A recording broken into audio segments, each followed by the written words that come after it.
So thank you very much. So my question is about this concept of veto points.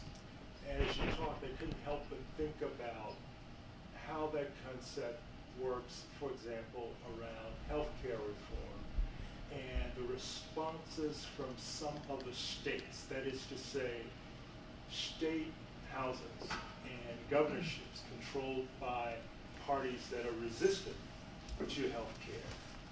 Could they then fall under this concept of veto points? So if North Carolina, if Pennsylvania's governor says we don't want any part of it, he's effectively vetoed this national policy for health care.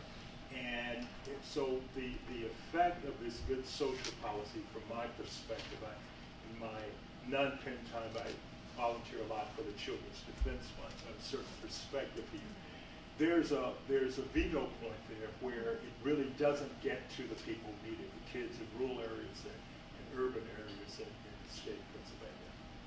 I think that's exactly right. So another key aspect of the veto points in the U.S. is that we have the most federalized. You can argue that Switzerland and Germany are in some ways kind of similar, but the most federalized system of government among the rich democracies. That is to say, subnational governments have a lot of power, both to make policy and especially to implement policy that's passed at the federal level. And so, yeah, I mean, that's a real possibility. It's always been the case with, for example, our main social assistance program, AFDC, now TANF, and it's the case with other things.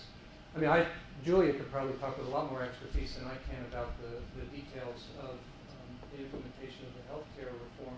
I guess I would add one wrinkle to this, which is it's not really at the heart of my expectation, but I just think it's worth noting, which is that in the last 10 or 15 years, there have been, in some ways, very positive developments at the state level in the way that in the 1980s, I was very, very depressed about the increasing devolution of policy and funding of policy to the state level.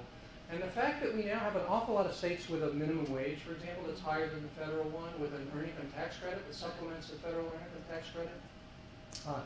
California's done interesting stuff on sickness insurance, and you know, California's almost always out in front of people, and parental leave, and now, you know, depending on your viewpoint, this isn't directly on social program, but the referendums that were just passed in Washington and Maryland and what's the other state, Colorado, that, you know, with a legalization of you know, small amounts of marijuana.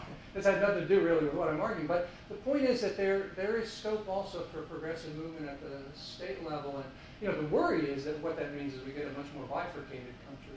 You know, so the states that can afford it or that are bluer, you know, more lefty, more progressive in their commitments, zoom ahead of the federal level, and the others, which tend to be more red and not inconsequentially more poor, less well off, they stay behind.